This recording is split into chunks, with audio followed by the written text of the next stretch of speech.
Hey, hi.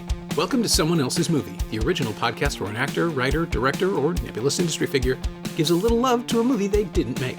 I'm Norm Wilner, senior film writer for Now Magazine, and this is The Other Thing I Do.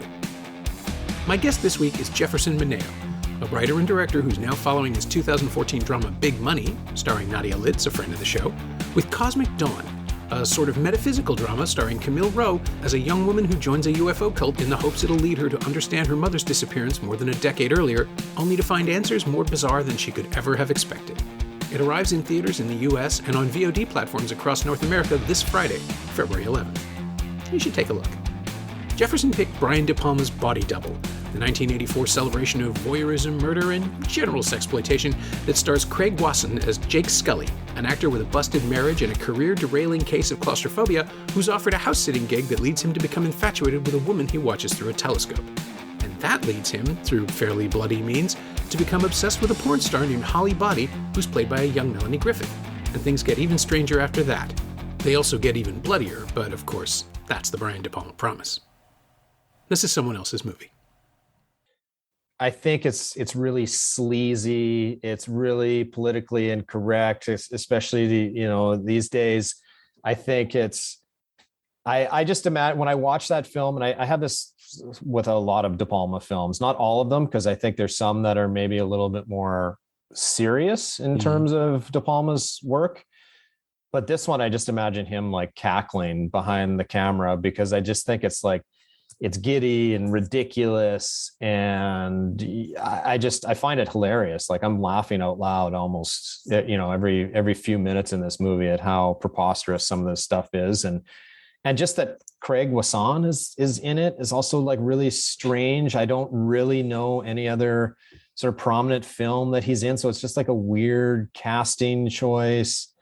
There's this whole sort of artifice that's going on in the film, like from top to bottom, whether that's production design or wardrobe or costume or anything. It's just, I think it's really funny. And I think a lot more interesting than it's probably, I'm sure when it came out, it was given credit for, but even to this day, I mean, it's my favorite one of his. Yeah. I have to admit, I have a soft spot for it because I think it was the first of his films that I watched repeatedly. Because I was 16 when it came out and it was on Super Channel, and right. you could watch it 5 times in a day if it was on. And, I was lured in by the salacious aspect of it. I knew who De Palma was, and I'm pretty sure I'd already seen Carrie, but VHS was only just starting to be a thing in Toronto for rental. And so it was harder to find films. Right. And he hadn't made anything I could have seen in a theater at the time. Right. So yeah, I'm sure they must have all been rated R. Like I'm trying to think if maybe once he got to the Untouchables and stuff like that, but almost he's kind of an exclusive R-rated director. Yeah, maybe no, because Hi Mom and that would have had language keeping it out.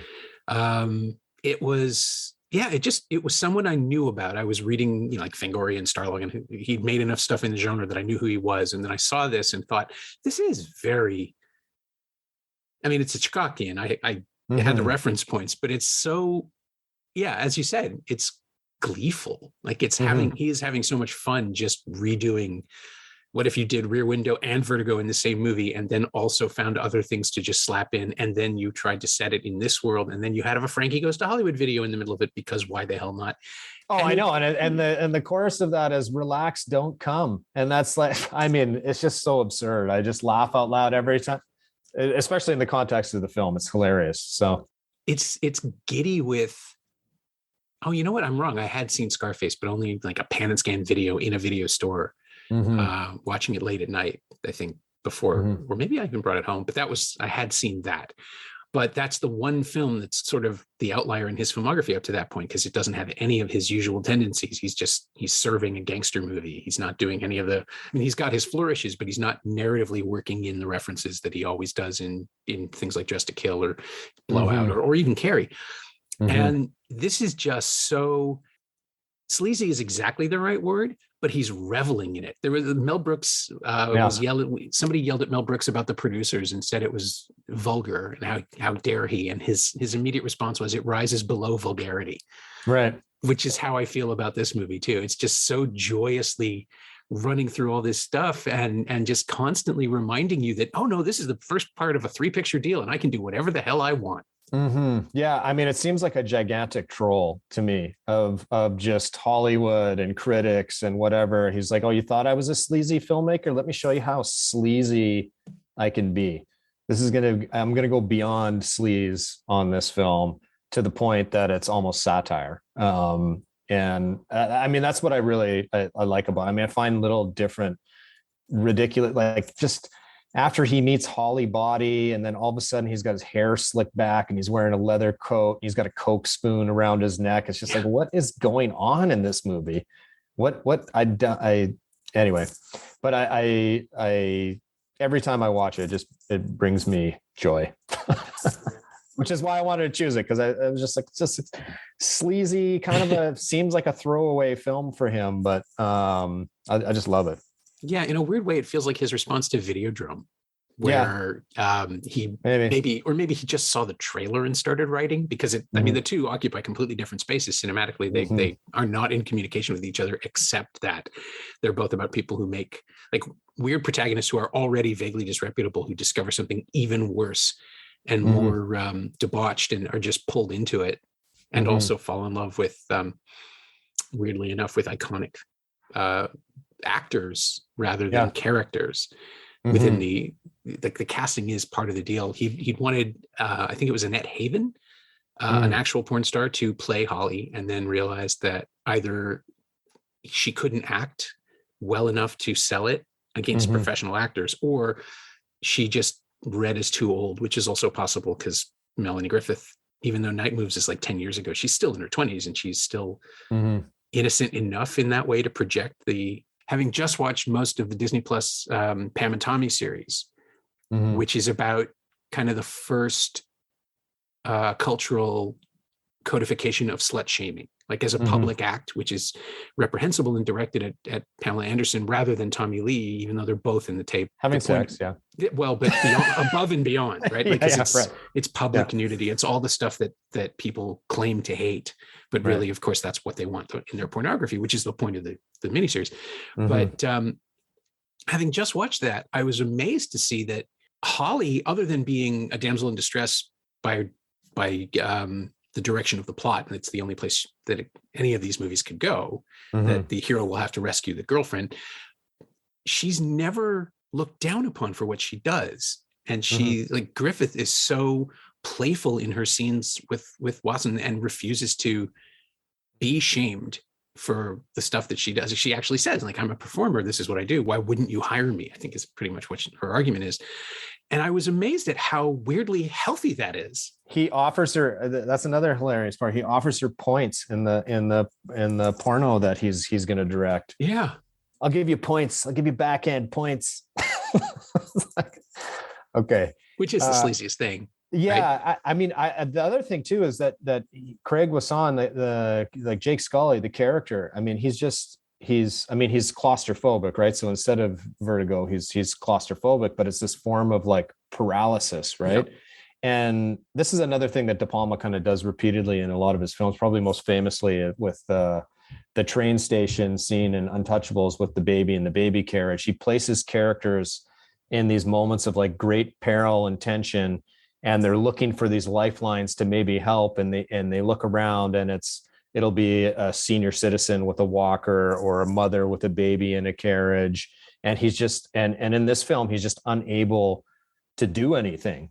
He becomes frozen with fear and claustrophobia sort of repeatedly. So in a way, he's this, and even, I mean, there's a lot of voyeurism in this film, obviously, but even voyeurism in a way is like this form of paralysis, right? He says he's like, I like to watch. He says that at some point he likes to watch, but he doesn't like to, he can't really act for a large part of the film because he just becomes frozen with fear or wherever this is coming from in the film. And so in a way, it's like this male character is like impotent in a way, and the women in the film are not, right? They're these very sexual beings that he lusts after, but just does not know how to handle, does not know how to approach, does not know how to help. And in a way, they don't need his help, like Holly certainly, doesn't. And I can't remember the character's name that gets killed with the crazy drill in her apartment. The woman that he's watching at the beginning. I can't remember that. Gloria Revelle. Yeah. Gloria Revelle, of course. Yeah. Gloria Revelle is a forgettable name, but Deborah Shelton is an actor who's sort of fallen by the wayside as well, even though she did great work in pretty much everything she did. She was everywhere for a little window of time in the 70s and 80s.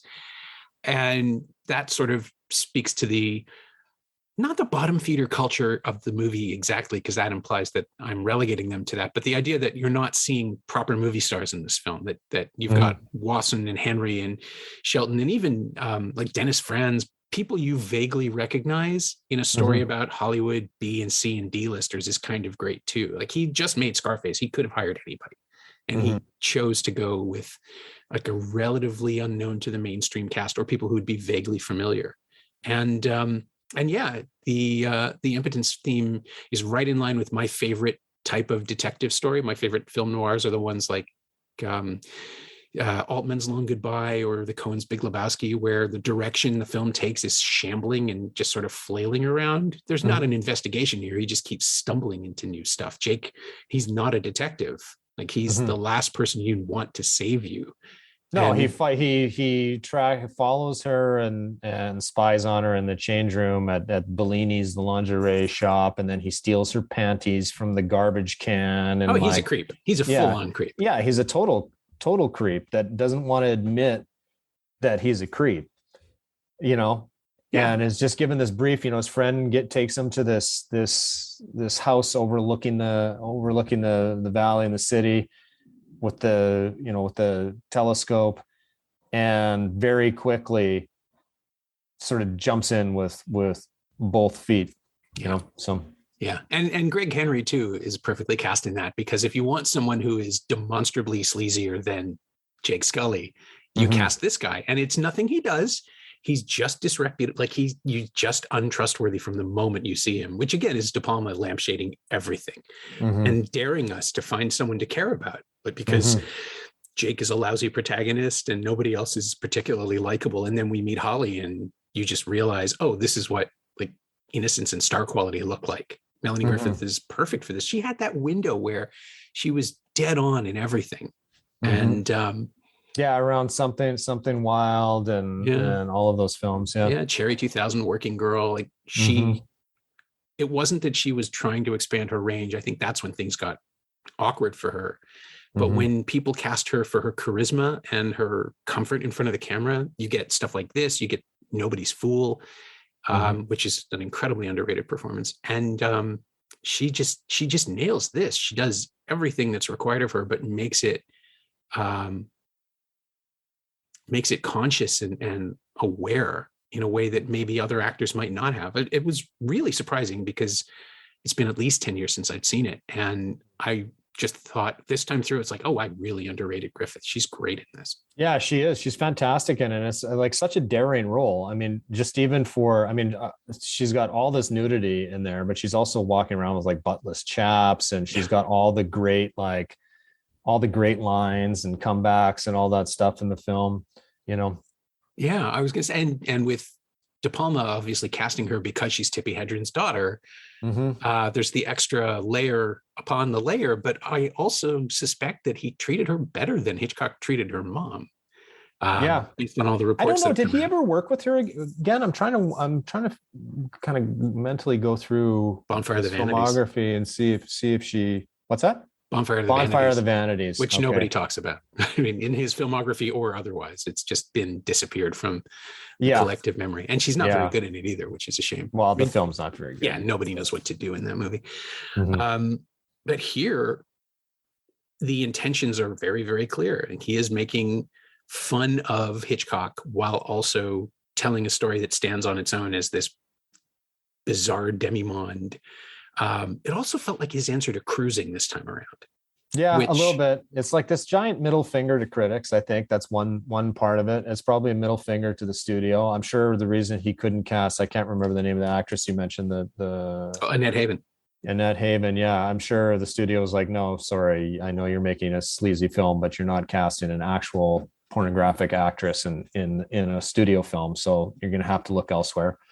So that might have been the only concession he made, because there's not many other ones that he makes on this film. I mean, I mean, the scandal that this film would have if it was released now, just in terms of the violence and the subject matter. I mean, it's wild to think that he was kind of making films like this repeatedly in the 80s, you know, these really sort of sleazy B movie. But I mean, to me, I love him because I love genre films and I love, you know, B movies, and I you know, that's sort of what I gravitate towards. I gravitate towards that more than art films, sort of in general, just because I think they're more fun. And that's sort of like, as a filmmaker, I just like to have fun. You know, life's too short to be so self-serious all the time. And De Palma is definitely not self-serious.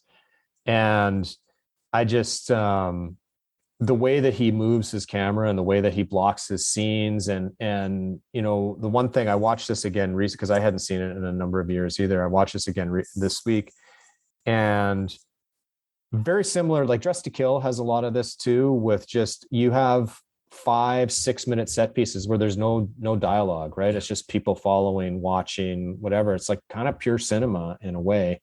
And the way that he moves his steady cam, the way that he uses the cranes, the way that things are blocked, the way that he sort of has shots within shots with reveals and all that. I think it's really, I mean, I think the French really appreciate that, but I don't think De Palma ever really got his just due. You know, if you look at all of the sort of movie brat guys like Spielberg and Scorsese and Lucas, all those guys, and Coppola and all those guys were, you won Academy Awards and got critical praise. And I don't know if De Palma ever really did. Maybe Untouchables, that might have been the only one that sort of did well commercially and critically. I mean, a lot of his other films were not like that. Maybe Carrie back in the day, I don't know. But for the most part, he's looked at as like a B movie, sort of the sleazy B movie guy, right? Yeah, I mean, I think that's because, well, and I was going to say, he gets one hit a decade, it seems.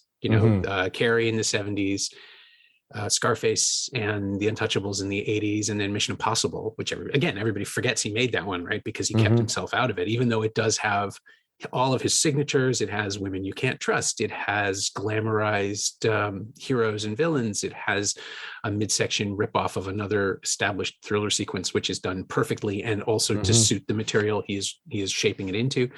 But everybody gave, you know, Tom Cruise and Paula Wagner the credit for that, and it was like he disappeared from it. He's an amazing craftsman, but I think you're right. I think the fact that he tries to tell us how much fun he's having is something that works against him critically. And sometimes it makes it feel like he's showing off. Sometimes his riffs are so derivative that they stop being references and just become copies.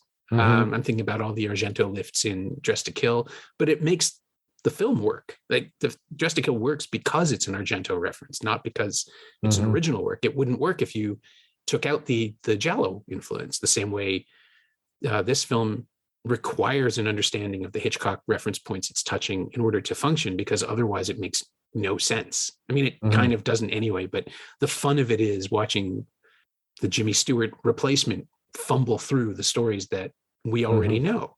And I think also the fact that he is unrepentant about it, that he amps things up in response to criticism of excess.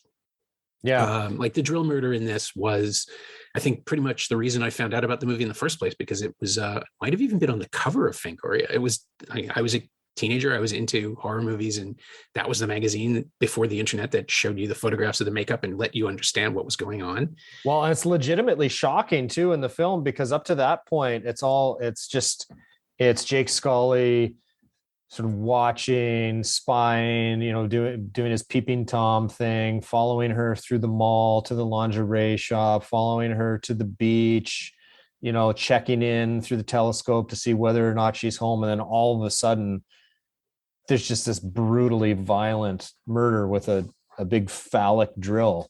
It's just, it's crazy.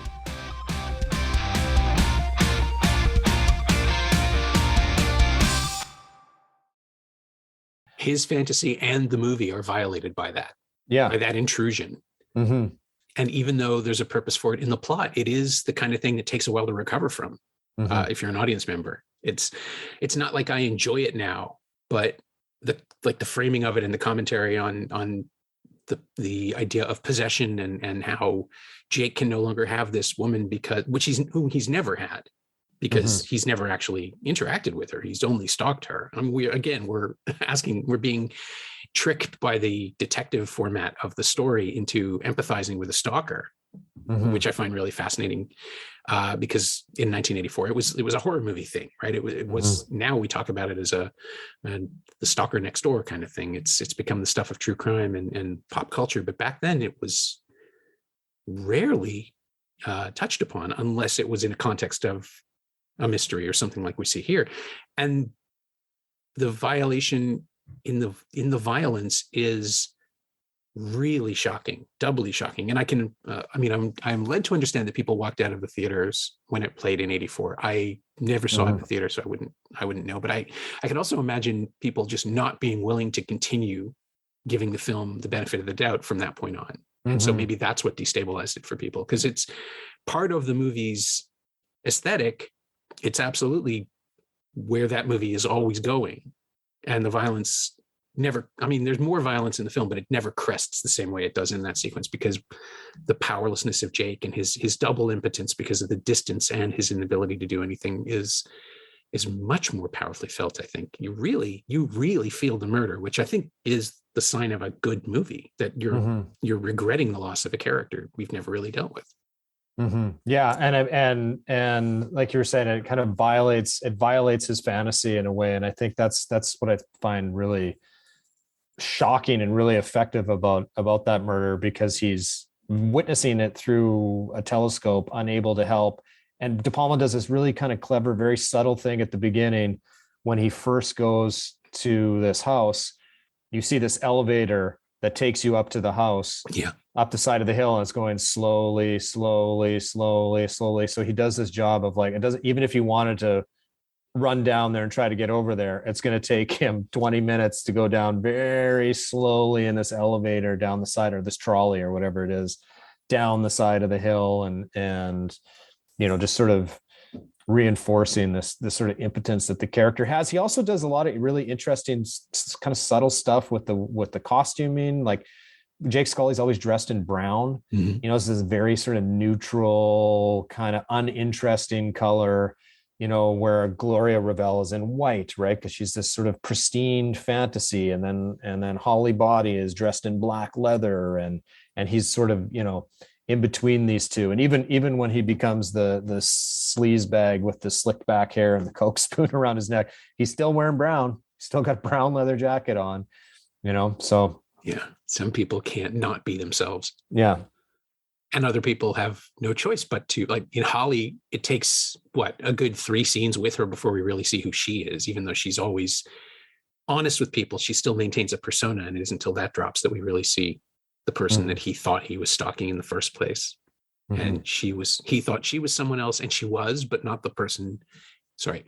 He thought she was someone else, but it wasn't the alter ego that he thought he was dealing with. And it's just mirrors within mirrors and switchbacks and double backs. And yeah, it's more than most movies can handle.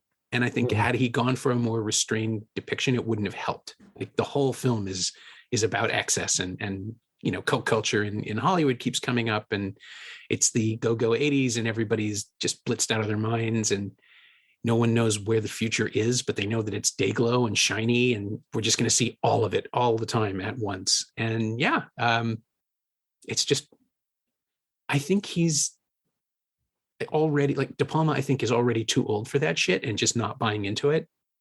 And so the longer he spends with these characters, the less human they become. All the peripheral characters, they're just there to facilitate whatever it is that Jake wants, and he's terrible at getting what he wants, so nobody is effective. And in the end, nothing is real. Like you were just saying, it's this sort of hall of mirrors thing, where who is this person truly? And he reinforces this just through, he'll have stuff where he's fantasizing that he's kissing Gloria Revelle in the tunnel, and the camera spins around, and then all of a sudden they're on the beach, and then back in the tunnel, and they're in her apartment, and all of this stuff. So you never really know. There's this level of artifice that goes on in this film, or you'll have some shots he'll be driving in the car, and it'll be a real shot of him driving in the car. Other times it'll be rear projection. Yeah. He'll do stuff like where they're on the back lot at the studio, and you'll see like palm trees go by, and it'll be revealed that it's a screen, not real palm trees. And he'll do all of this stuff to sort of keep you always disoriented and asking, like, what is real, what is not? Are all of these things projections of our fantasies? Is that how we're experiencing? I mean, I guess this is on a larger scale, right? But is the way that we view the world a projection of our desires, or how we desire the world to be, right? Oh yeah. I mean, to De Palma, it absolutely is, I think. Yeah, and with Jake Scully, he has that, right? He's an actor, right? So he's always playing somebody else. Who is he? Who really is Jake? Is what he's viewing something that he has always desired, or is it something he's never admitted that he desired? It's also interesting that, like, at the beginning we were talking about him being impotent, and he loses, he's paralyzed inside the coffin as a vampire, right? At the beginning of the film set. And then he comes home and finds his wife in bed with another man, right? And then, like, all of these things happen to sort of just take away his power constantly, to make him weaker, right? And then he gets to this point where he can't go home because he doesn't own the apartment. His wife owns the apartment.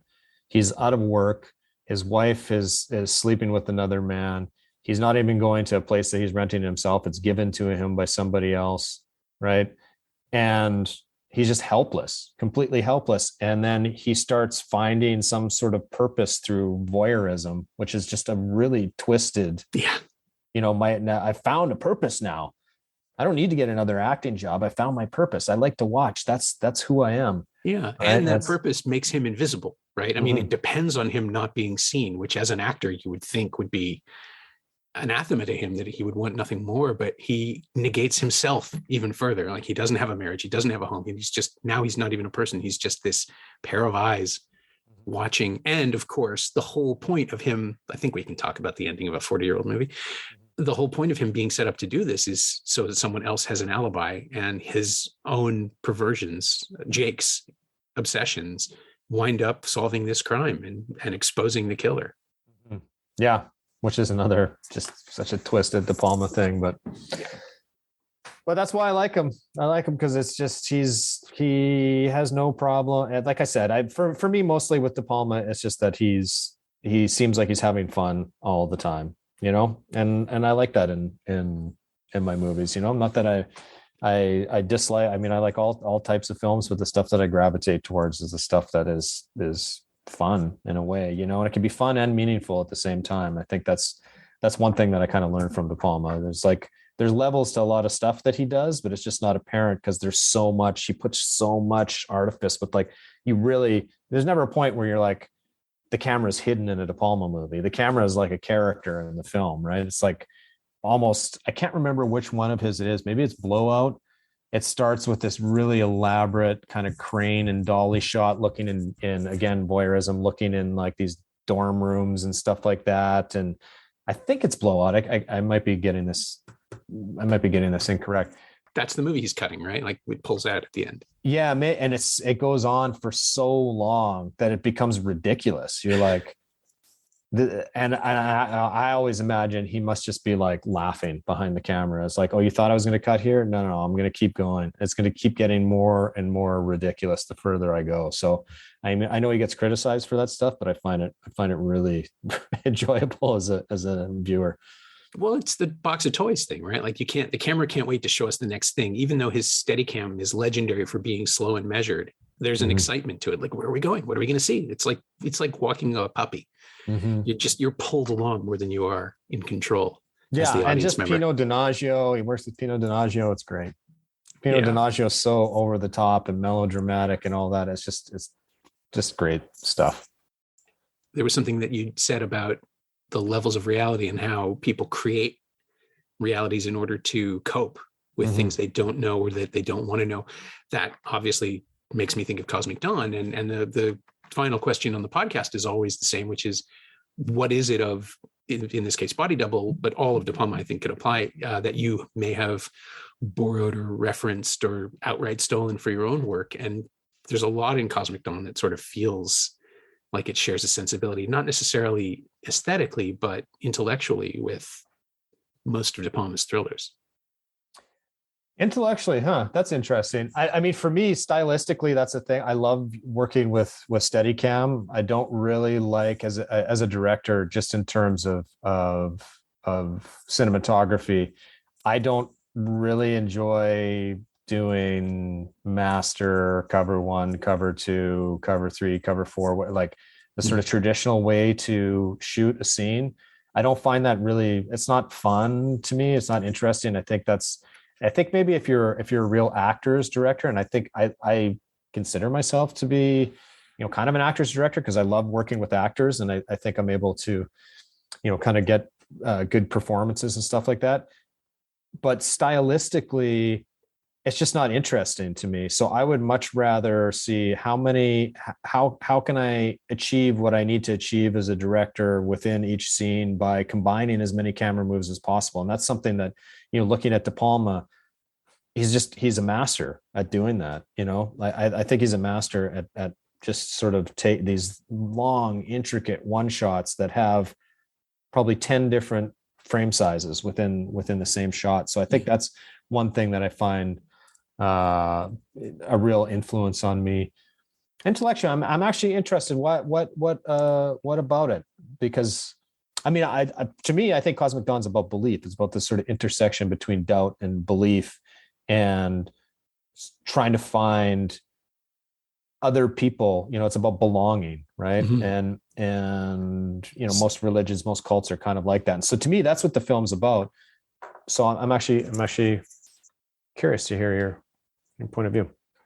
I think it lines up with the De Palma mysteries. I think to me, it felt like a film that is just as dogged in its pursuit of what the real is, of what the truth is. The film itself, rather than the character. Like, Ro is looking for confirmation that she's right, but she doesn't know what it is she wants confirmed. But the movie does, and the movie is on a train track, and we're sort of pulled along by the end of the train. And that feels a lot like the momentum in most of De Palma's movies, where it's something like Carrie or Dressed to Kill, where there's this dreamlike state at the very beginning. I mean, both of those films open with kind of exaggerated slow motion, soft focus material. I mean, it's more sexual than the stuff in Cosmic Dawn, but it's the same kind of beginning. And it's reflected in Cosmic Dawn in that first 20 minutes or so, where Ro is just, she's not dazed exactly, but the movie is circling her as she figures out what happens next.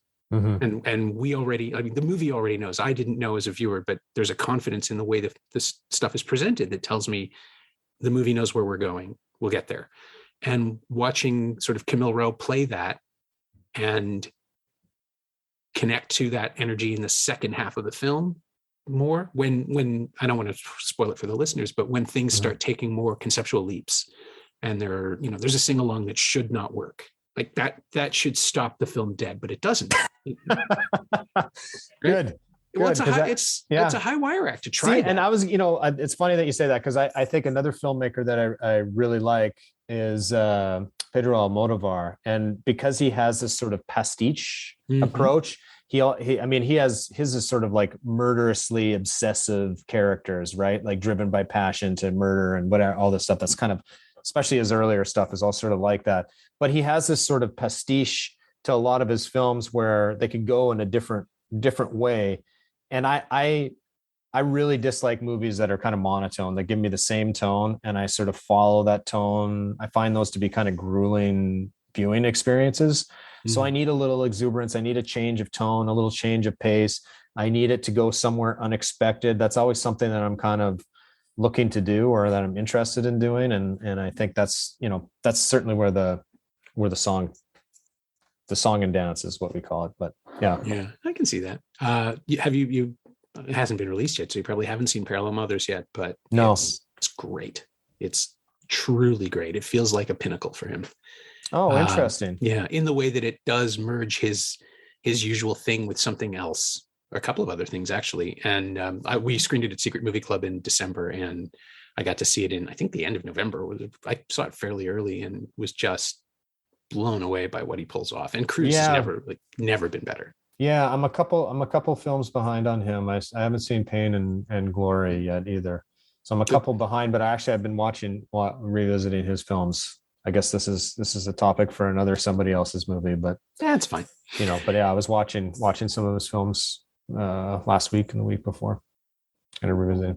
I think De Palma and Almodovar would get along really, really well. They feel like they have a kinship. There's an understanding. There's a love of color and a love of excess that really, and a love of the filmmaking process. I mean, I think that's what I like about both of them. You know that there's this sort of sly sense of humor behind the camera at all times. That they really love. They love style.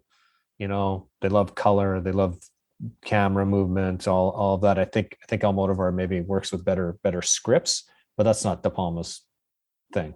I mean, I don't think he really cares so much about that as he does sort of the more sort of thematic material, Yeah. I think that's why his studio work is often seen as disappointing, because they care about getting that stuff right. And he's just like, the dialogue will figure itself out. I want to see Tom Cruise jump off a helicopter. Yeah. Interesting filmmaker. I mean, I think he's able to elevate B-movie material to like another level in a way that not many filmmakers can. He can sort of elevate it to high art in a way. And maybe that's just like maybe that's what it is. When he works with really solid material, he's a little more faithful to it. And I think maybe when he takes things more seriously, he's less interesting as a filmmaker. And when he's just kind of fucking around, he produces masterpieces. At least I think so. When he's answerable to someone else, you can sort of feel him going, oh, fine, I guess I'll do that if I have to. But something like Raising Cain, which is just, I mean, it's not a good movie, but it is a great one. I remember, I remember seeing that. Talking about having fun. I remember, I don't know how old I was. I was probably too young to see that movie. But I remember going with one of my friends to see that movie, and we were just howling with laughter in the theater. And that's kind of the experience I have with a lot of his films. It's just like this frothy, exuberant, like silliness sometimes, even though they're brutally violent and very sexual, and yeah, they're still enjoyable. It's the good sleaze. It's a hit of the good stuff. That's kind of, that's cinema.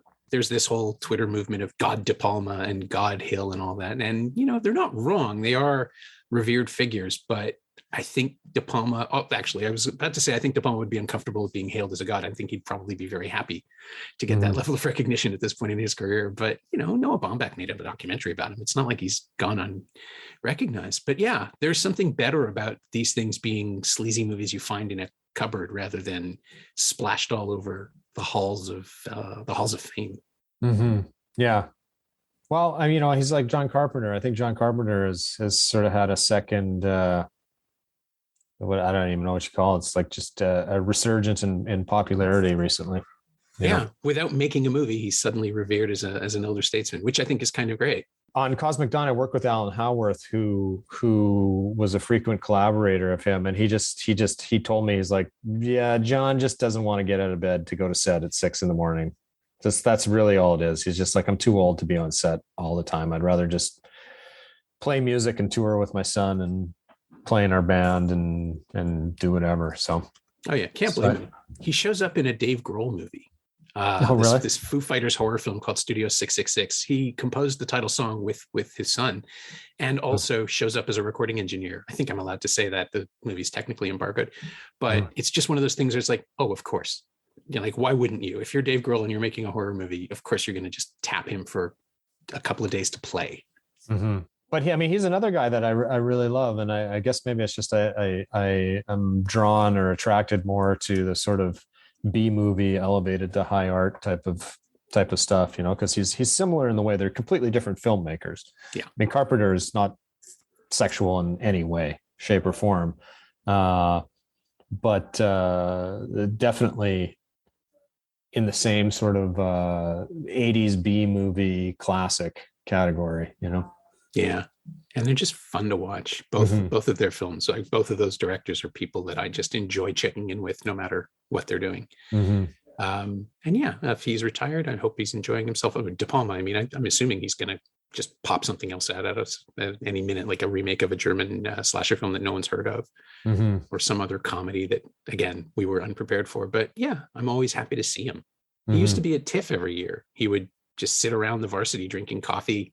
Yeah, I've seen him around TIFF a couple times too, just wandering around. Yeah, I remember him bemoaning that the films were not operatic anymore at one point. I don't know if that was at a talk he gave or something, but he was talking about how this sort of heightened emotion, melodrama, everything is sort of downplayed these days, where, you know, where's the big symphonic score and the exuberant camera movement and the, you know. He's not wrong. Yeah.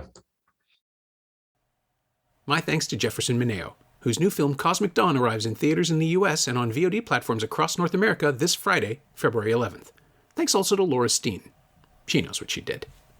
Jefferson doesn't really keep up with Twitter, but you can follow his movie at Cosmic Dawn Film, all one word, and you can find Body Double on Blu-ray and DVD from Sony Pictures Home Entertainment. It's also streaming on the CTV app in Canada. Yes, I know that's weird, and available to rent or buy on VOD. As always, you can find me on Twitter at Norm Wilner and elsewhere on the internet at nowtoronto.com, where I host the Now What podcast every Friday and write far too many words about movies and television. This week, the Oscars. And you can find this podcast on Twitter at Semcast, SEMcast, and on the web at someoneelsesmovie.com. Our theme song is by The Last Year. If you like it, or the show in general, please say so. Leave a review wherever you've been enjoying us. Every little bit helps, it truly does. And check out the other shows on the Frequency Podcast Network while you're there. Stay safe, watch movies, wear a mask if you go out, get your booster when you can. I'll see you next time.